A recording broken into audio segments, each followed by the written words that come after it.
வணக்கம். இது தமிழ் குரலின் சிறப்பு நேர்காணல். இன்றைக்கு நம்மோடு இணைந்திருக்கிறவர் மரியாதைக்குரிய மூத்த பத்திரிகையாளர், அரசியல் திறனாய்வாளர் ஐயா திருமிகு தராசு ஷியாம் அவர்கள். சார் வணக்கம் சார். வணக்கம். அண்ணாமலை கூட 17ஆம் தேதி வந்துட்டு கிஷன் ரெட்டி உங்களுக்கு உறுதிமொழி எல்லாம் கொடுப்பாருலாம் சொன்னார். பட் அது அப்படியே நிக்குது அப்படிங்கறத பார்க்க முடியுது. சார் இப்ப விவசாயிக்கு இது கிஷன் ரெட்டி வந்து அண்ணாமலைக்கே என்ன உறுதிமொழி கொடுக்கலையா? கொடுக்கல. அதுக்கு முன்னாடி அவருடைய தெலுங்கானா தலைவர் பதவி வைக்கிறது அப்படிங்கிறது தனி கதையா இருக்கு. சரி, இப்ப விஜய் டிக்ளேர் பண்ணது அப்படிங்கிறது அரசியல் எதிரி அப்படிங்கிறதும் சித்தாந்த எதிரின்னு டிஎம்கேவையும் பிஜேபியும் வைக்கிறாருன்னும் போது கிளப் பண்றதுக்கு இது ஒரு வாய்ப்பு. ஏன்னா இங்க 2 அரசுகளாக இருக்கிறார்கள் அப்படிங்கிற ஒரு பாயிண்ட் பாக்குறோம். ஆனா எடப்பாடி பழனிசாமியும் கிட்டத்தட்ட அந்த பாயிண்ட்ல தானே இருக்காரு. அவர் ஏன் இதுல ஒரு ஸ்கோர் பண்ணணும் இல்ல போகணும் அப்படிங்கிற இடத்த செய்யாம இருக்காரு அப்படிங்கிற ஒரு கேள்வி எழுது இல்லைங்களா? ஏர்போர்ட்டை சுத்தி லேண்ட் வாங்கினதுல அப்புறம் வந்து அதிமுக இல்லாமல இருக்கும். எல்லாருமே வாங்கினாங்க, நல்லாவே தெரியும் எனக்கு. அது 98 ப்ராஜெக்ட் தொடக்கம், 2001 இருந்து 2006 வரைக்கும் ஜெயலலிதா ஆட்சி நடந்தது. அது பிறகு இன்னொரு 5 வருஷம் பரந்தூரை சுற்றி, அதாவது நான் சொல்றது கிட்டத்தட்ட மெட்ராஸ் அவுட்டர்ல இருந்து காஞ்சிபுரம் வரைக்கும். பிராக்டிகலா இது காஞ்சிபுரம் ஏர்போர்ட் தானே. ஒரு ப்ராஜெக்ட் வருதுன்னா முதல்ல நிலம் வாங்கி குவிக்கிறது யாரு? மோஸ்ட்லி வந்து இன்வெஸ்டர்ஸுக்கு பின்னாடி இருக்கிறது கருப்பு பணம். கருப்பு பணத்தின் பின்னாடி இருப்பது அரசியல்வாதிகள், அரசியல் தலைவர்கள். அந்த இடம் வந்து பரந்தூர்லயும் சரி, எல்லா இடத்துலயும் சரி, இதுதான் எதிரொலிக்குது. அந்த பக்கத்துல இருக்கிற தாவேக்காரங்க பணம் நிலம் வாங்கியிருக்க மாட்டாங்கன்னா ஒண்ணு நிச்சயம் கிடையாது. எந்த இடத்துல இருந்து பந்து அடிச்சா நமக்கு இப்போதைக்கு வந்து அது சேஃப் சைடுன்னு அவர் நினைக்கிறாரு. நீங்க சொல்ற மாதிரி மாநில அரசையும் அதுல வந்து அட்டாக் பண்ணலாம், மத்திய அரசையும் அதுல வந்து அட்டாக் பண்ணலாம். ஆனா இதே விஜய் வந்து விவசாயிகளுக்கு ஆதரவாக இவ்வளவு குரல் கொடுப்பவர், பிற பிரச்சனைகள் விவசாயிகளுக்கு ஆதரவாக என்ன குரல் கொடுத்தாருங்கிறது அடுத்த கேள்வி. எது எப்படி இருந்தாலும் குறைந்தபட்சம் ஒரு செலிபிரிட்டி லெவல்ல வந்து இந்த பிரச்சனையை பேசும்போது இன்னும் கொஞ்சம் ஆழமாக அவர் பேசியிருக்கலாங்கிறது என்னோட கருத்து. வெறுமனே இதை வந்து இது அரசியல் மட்டும் அதுல தொட்டுட்டு போயிட்டாரு. பட் இதுல இருக்கிற பிராக்டிகல் ப்ராப்ளம், ஜனங்க வந்து இதெல்லாம் அப்போஸ் பண்ணும்போது மக்கள் கடைபிடிக்க வேண்டிய வழிமுறைகள். ஏன்னா நம்மளோட சில சட்டங்கள் ரொம்ப கடுமையான சட்டங்கள். அரசாங்கம் நினைச்சா எந்த நிலத்தை வேணாலும் ஃபேர் காம்பன்சேஷன் கொடுத்து வாங்கிக்கிடலாங்கிறதா இன்னைய தேதிக்கு இருக்கிற சட்டம். அப்போ இது வந்து சுப்ரீம் கோர்ட்டுக்கு போனாலும் இது எடுபடுமாங்கிறதுல எனக்கு தனிப்பட்ட முறையில் சந்தேகம் இருக்குங்க. ஏராளமான சட்டங்கள் இருக்கு, மத்திய மாநில சட்டங்கள் இருக்கு.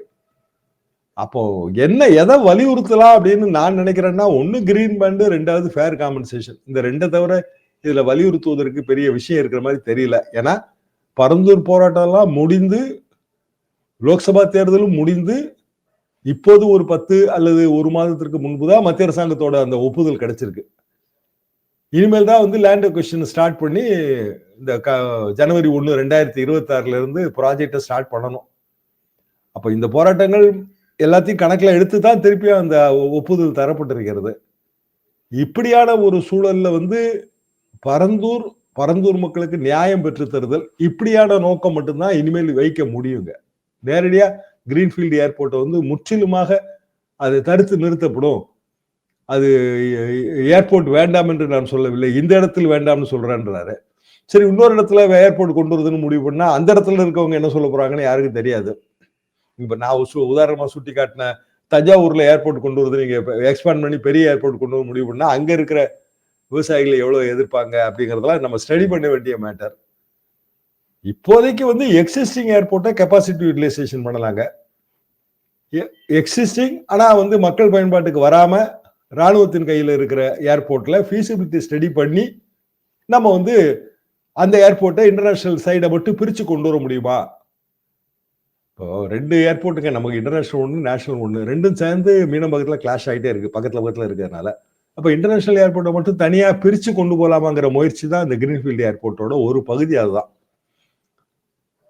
அப்போ கிரீன்ஃபீல்டு ஏர்போர்ட்டு இப்போ நம்ம உதாரணமாக இப்போ நம்ம கொண்டு வந்திருக்கிற கிளாம்பாக்கம் பேருந்து நிலையம், 2க்குமே வந்து நிறைய ஒற்றுமைகளை நீங்க பார்க்கலாம். தரையில ஓடுற ஒரு பொதுஜன போக்குவரத்து பஸ், ஆனா அதுவும் கிளாம்பாக்கமும் நம்ம கையகப்படுத்தும் போது ஏராளமான எதிர்ப்பு இருந்துச்சு. இதே மாதிரி வெகு காலத்துக்கு முன்னாடி மாட்டுத்தாவணி மதுரையில வந்துச்சு. அப்போ எல்லாமே வந்து சென்ட்ரல் பஸ் ஸ்டாண்டுங்க. என்னோட காலேஜ் டேஸ்ல பாத்தீங்கன்னா மதுரையில வந்து சென்ட்ரல் பஸ் ஸ்டாண்டு ரொம்ப கன்ஜஸ்டடான ஒரு பிளேஸா தான் இருக்கும். நகரம் பெருசாக வெளியில பஸ் ஸ்டாண்டு வேணும்னு ஃபீல் பண்ணும்போது தான் இப்ப இருக்கிற இந்த மாட்டுத்தாவணி வந்துச்சு. மாடுதாவணி வரும்போது ரொம்ப எதிர்ப்பு இருந்துச்சு அப்பவுமே. என்ன காரணம்னா இதே தான், விளைநிலங்கள் இதை வந்து நம்ம அதை கையகப்படுத்தி தான் அந்த பஸ் ஸ்டாண்டு வந்துச்சு. இன்னைக்கு அந்த பகுதியே வந்து ஒரு தனியான மதுரை மாதிரி டெவலப் ஆகி இருக்கு. சில நேரங்கள்ல சில வளர்ச்சி தவிர்க்க இயலாதது. ஆனா அந்த வளர்ச்சிக்கான விலையை நம்ம கொடுக்கும்போது வளர்ச்சியின் பங்குதாரர்கள் அவர்களுக்கு வந்து உரிய நியாயம் செய்யறோமா? இந்த இடத்துல வளர்ச்சியின் பங்குதாரர்கள்ங்கிறவங்க அந்த இடத்துல காலகாலமா வசித்து வருகிற பூர்வ குடிகள் தான். அவர்களுக்கு நியாயம் செய்யப்படுகிறதாங்கிறத தான் நம்ம பார்க்க முடியும். கண்டிப்பாக சார். ஒரே ஒரு நிறைவு கேள்வி. இப்ப இந்த இடத்தில் இருக்கக்கூடியவர்களிடம் அரசாங்கம் நம்பிக்கையை ஏற்படுத்தக்கூடிய வகையில் அந்த ரீஹாபிலிட்டேஷன் மற்ற விஷயங்கள்ல இன்னும் எப்படி செயல்பட்டா சிறப்பா இருக்கும்னு எதிர்பார்க்கறீங்க? எதை தவற விடுறாங்கன்னு பாக்குறீங்க நிறைவா? ஸ்டேக் ஹோல்டர்ஸை உள்ள இன்வால்வ் பண்ணலன்னு தாங்க நான் நினைக்கிறேன். ஆரம்பத்துல இருந்தே அந்த பிரச்சனை இருந்துச்சு. இதுல வந்து அடிப்படையில அங்க இருக்கிற அந்த கிராமங்கள் யாருக்கு சொந்தமானவை? அந்த கிராமவாசிகளுக்கு தான். அப்போ அந்த கிராமத்தை பற்றிய முடிவு எடுக்க வேண்டியது எது? கிராம சபை தான். அதுல ஒன்றும் மாற்று கருத்தை வைக்க முடியாது. அப்ப அவர்களை வந்து இந்த டிஸ்கஷனுக்குள்ள சரியா கொண்டு வந்தோமாங்கிறது பெரிய கேள்விக்குறி. அவங்களை கன்வின்ஸ் செய்தோமாங்கிறது அடுத்த கேள்வி. மூணாவது மிகப்பெரிய கேள்வி, உண்மையிலே ஃபேர் காம்பன்சேஷன் அவங்களுக்கு ஆஃபர் பண்ணாங்களா? ஏன்னா அது நமக்கு தெரியாது. இல்ல இப்ப கையகப்படுத்தும் போது ஆஃபர் பண்ணுவாங்களா? அப்போ இயல்பாக ஒரு விவசாயி நிறைய நம்ம ரோடு ப்ராஜெக்ட் பார்க்குறோம். இப்போ ஓஎம்ஆர் ரோடு ப்ராஜெக்ட்ல 2 பக்கமும் ஏராளமான நிலங்கள் இருந்துங்க. நானே இந்த பெருங்குடி இங்கெல்லாம் மீட்டிங் பேச போவேன். பெருங்குடி கந்தன்னு அவர் அதிமுககாரர். அவர் தான் ஆர்கனைஸ் பண்ணுவார். அதுக்கு பேசுறதுக்கு போவேன். எல்லாம் ஒரு 30 வருஷத்துக்கு முன்னாடி. கிரீனா இருக்கும். அவ்வளோ பசுமையான ஊர்கள் தான். அந்த விவசாயிகள் எப்படி தங்கள் நிலங்களை வித்தாங்க? ரோடுக்காக ஏன் வித்தாங்க? ஏன் வித்தாங்கன்னா விலை நிறைய கிடைச்சது. சிம்பிள் ரீசன் அதுதான்.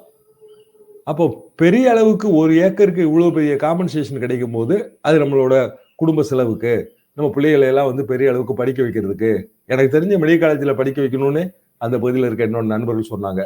அதுக்கெல்லாம் செலவுக்கு பணம் வேணுங்க. ஏங்க விற்கிறீங்க இவ்வளவு நல்ல? எனக்கு பொதுவாக அந்த நிலத்தை விற்கிறதுனாலே மனசு ஒப்பாது. நாங்களே எங்க குடும்பத்துல செஞ்ச தவறுன்னு நான் நினைக்கிறது உண்டு.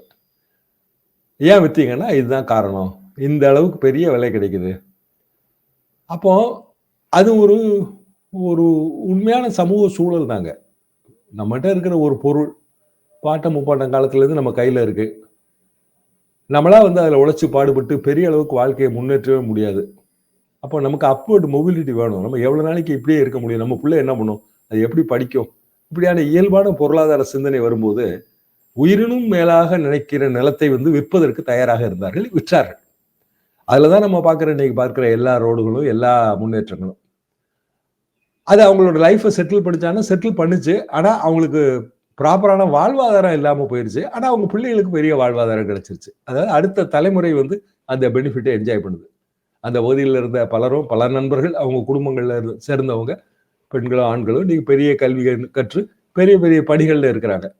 ஸோ ஒரு அப்படிதான் இது வந்து சேரும். கடைசியில் அல்டிமேட்டா அப்படிதான் வந்து சேரும். அந்த இடத்துக்கு வந்து அரசாங்கம் மக்களை கொண்டு வருவதற்கு அரசாங்க தரப்பிலிருந்தும் 4-5 ஸ்டெப்பு முன்னாடி போகணும். இந்த போராட்ட களத்திலிருந்தும் 4-5 ஸ்டெப்பு முன்னாடி வரணும். நடுவில் இருக்கிற விஜய் இவங்கெல்லாம் வந்து அது இம்மெட்டீரியலுங்க. அவங்க சொந்த நோக்கத்துக்கு தான் அங்க போறாங்க. விஜயினுடைய அவர் பரந்தூர் போறார் அப்படின்ன பிறகு போலீஸினுடைய கெடுபிடிகள் ரொம்ப ஜாஸ்தியாக இருந்ததாக ஒரு விமர்சனம் வைக்கப்படுகிறது. குறிப்பா அவர் திடல்ல போய் சந்திக்கணும் அங்க ஊருக்குள்ள அப்படின்னும் போது மண்டபத்தை தான் அலாட் பண்ணாங்க. ஊருக்குள்ள வருவதே தொண்டர்கள் வேற ஊர்ல இருந்து வரவங்களெல்லாம் தடுத்து நிறுத்தினாங்கிற ஒரு குற்றச்சாட்டு வருகிறது. எனக்கு என்ன தடை போட்டிருக்கீங்களா அப்படிங்கிற விஷயங்களையும் அவரு அங்க சூசகமா தொடராரே தவிர, நீங்க பார்த்திருப்பீங்க 2 டிராக்டரை ஒட்டி போட்டு அதை மேடையாக்கி தலைவர்கள் பேசியதை எல்லாம் பார்த்திருப்பீர்கள். பட் இது ஒரு பிரச்சார வாகனம், அந்த கேரவன் அந்த லெவலோட நிக்கிறது அப்படிங்கறத நம்ம எப்படி பார்க்க வேண்டியது இருக்கு? தமிழ்நாட்டுல போராட்டம் நடத்த வாய்ப்பு இல்லாமல் இருக்கிறதா எதிர்கட்சிகளுக்கு? இல்ல, பரந்தூரை பொறுத்த வரைக்கும் போராட்டம் நடத்த முடியாது இல்லையா? அந்த போராட்டம் நடத்தக்கூடிய உரிமை அவர்களுக்கு தான் இருக்கு. நம்ம எல்லாருமே போராட்டத்துக்கு ஆதரவு தான் தெரிவிக்க முடியும். அவங்க போராட்டம் நடத்தலாம், அதுல நம்ம போய் கலந்துக்கிடலாம். விஜய் வந்து ஒரு கட்சி கூட்டம் மாதிரி அங்க நடத்தணும்னு நினைக்கிறாரு. அது வந்து அது சாத்தியம் இல்லை, அது நல்லதும் இல்லை. அப்படின்னா அந்த போராட்டத்தை அது கொச்சைப்படுத்திடும். அந்த ஊர்ல எத்தனையோ கட்சிக்காரங்க இருப்பாங்க. விஜய் கட்சியும் இருப்பாங்க, திமுக இருப்பாங்க, அண்ணா திமுக இருப்பாங்க. இப்ப திருப்பி இதுக்குள்ள கட்சி சாயத்தை நீங்க பூசினீங்கன்னா அது சரியில்லை. இப்ப நாங்க மீத்தேன் போராட்டம் வடிவமைக்கும் போதுங்க கட்சி சாயமே அதுல கிடையாது, ஸ்டெர்லைட்டும் கிடையாது. அதனாலதான் அந்த போராட்டம் வந்து அந்த காலத்தை எல்லாம் தாண்டி அது வெற்றி பெற்றது. ஸ்டெர்லைட் இன்னைக்கு நம்ம ஸ்டெர்லைட் அனுப்பிட்டோம். எதிரான உணர்வுகள் இருக்கு. தாமிர தேவை சரியா இந்தியாவில் பூர்த்தி செய்ய முடியாம போச்சு அப்படிங்கிற உணர்வுகள்லாம் இருக்கு. அது வேற விஷயம். ஆனா ஸ்டெர்லைட் போராட்டம் கடைசியில் ஒரு மாபெரும் துப்பாக்கி சூட்டில் முடிஞ்சு அவ்வளவு உயிர்களை பலி கொடுத்து ஸ்டெர்லைட் இன்னைக்கு மூடப்பட்டிருக்கிறது. அதற்கு முன்பு அது மூடப்பட்டது. வைகோ தான் சட்ட போராட்டம் பெரிய அளவுக்கு நடத்தினாரு, கட்சி சார்பு இல்லாம. அப்போ விஜய் கட்சி சார்பாக பெர்மிஷன் கேட்டதே தப்பு. ஏன்னா இது கட்சி சார்பாக எடுக்கக்கூடிய போராட்டம் இல்ல. இது இப்ப டங்ஸ்டன்ஸ் கட்சி சார்பாக எடுக்கக்கூடிய போராட்டம் இல்ல. அப்ப அவரு ஏன் இது தாவேக்காவோட பிரச்சனையா எடுக்கணும்? பரந்தூர் மக்களோட பிரச்சனையா எடுத்து அவர் இப்ப அனிதா வீட்டுக்கு அவரு நேரா போனாருங்க. இதே தூத்துக்குடி ஸ்டெர்லைட் துப்பாக்கி சூடு நடந்தப்ப நேரா போனாரு, விஜய் நேரா போனாரு. ஆனா அவர் இப்படியான ஒரு அரசியல் வெளிச்சத்தோட போகலையே. இதையும் அப்படி செஞ்சிருக்கலாமே அவரு. ஆக அவருக்கு வெளியில வரணும், அதே நேரத்துல சேஃபா இருக்கணும், சேஃப் ஜோன், கம்ஃபர்ட் ஜோன். அதே நேரத்துல ஒரு விவசாயிகள் பிரச்சனையை தொட்ட மாதிரியும் இருக்கணும். இவ்வளவுதான் அவரோட நோக்கம். இப்ப அவரு டங்ஸ்டன் இன்னமும் போராட்டம் நடந்துட்டு தான் இருக்கு.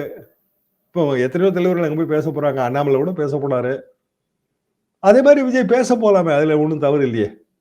எதுக்கு இது பிற மாவட்டங்கள்ல இருந்தெல்லாம் தொண்டர்களை கூட்டி வச்சு திருப்பி ஒரு மாநாடு மாதிரி எதுக்கு நடத்தணும்? கண்டிப்பாக சார். ஒரு விரிவான உரையாடல், ஒரு பத்திரிகையாளர் பார்வை அப்படிங்கிறத தாண்டி பல விஷயங்களை நீங்க கடந்து வந்திருக்கிறீங்க அப்படிங்கிறதையும், அவங்களுடைய அந்த போராட்டம், இந்த என்டையர் ப்ராஜெக்ட், அது குறித்து ஒரு விரிவான உரையாடல். இன்றைக்கு விஜய் உள்ளிட்டவர்கள் மற்றவர்களுடைய அரசியல் நோக்கங்களை தாண்டி எது அல்டிமேட்டாக பிரதானப்படுத்தப்பட வேண்டும் அப்படிங்கிற விஷயங்களையும் விரிவா பகிர்ந்திருக்கீங்க. உங்க நேரத்துக்கும் கருத்துக்களுக்கும் மிக்க நன்றி சார்.